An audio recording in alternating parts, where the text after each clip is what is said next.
Hello అండి. Bibi Shafika Sona homely kitchen షార్ట్స్కు స్వాగతం అండి.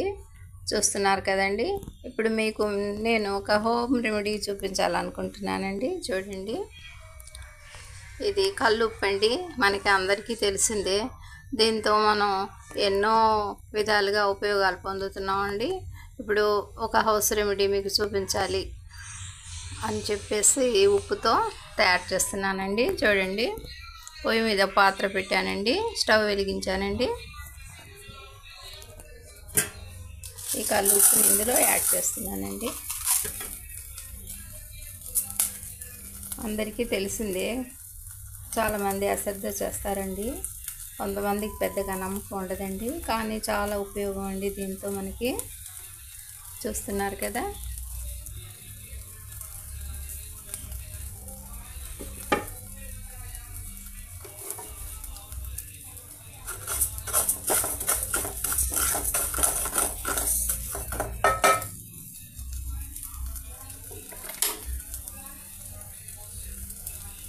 ఉప్పు బాగా వేడెక్కాక కొద్దిగా శబ్దం వస్తుంది కదండి, ధ్వని.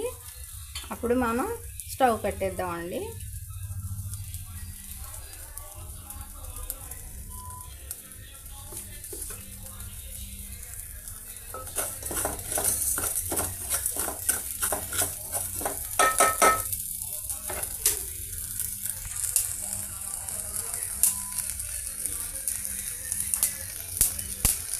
పాత్రలో ఉప్పు బాగా వేడెక్కిందండి. ఇప్పుడు కొద్దిగా చెట్టుపట్లాడుతుందండి. ఇక స్టవ్ కట్టేద్దామండి.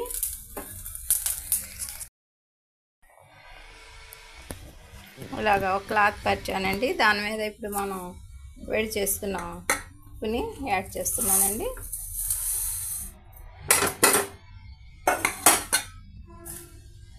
క్లాత్ని ఈ విధంగా ఫోల్డ్ చేసేద్దామండి.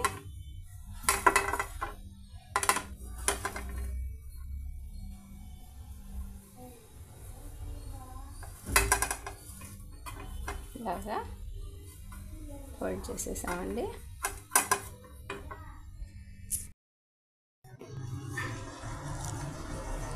చూస్తున్నారు కదండి, మా బాబు సైకిల్ మీద నుంచి కింద పడ్డాడండి. ఈ మధ్య నేర్చుకుంటున్నాడు. కాలికి బాగా గాయమైందండి. ఫస్ట్ ఎయిడ్గా బోరలిని అది అప్లై చేసామండి. చూడండి ఎలా కందిపోయిందో, కాలు ఎర్రగా అయింది కదండి. బాగా కాలికి గిర్చిపోయిందండి, ఎర్రగా అయిపోయిందండి. వాష్ చేసి బోరలిన్ కూడా రాసామండి. అయినా నొప్పి అని బాగా గోల్ చేస్తున్నాడండి. స్కూల్ కూడా వెళ్ళలేదండి.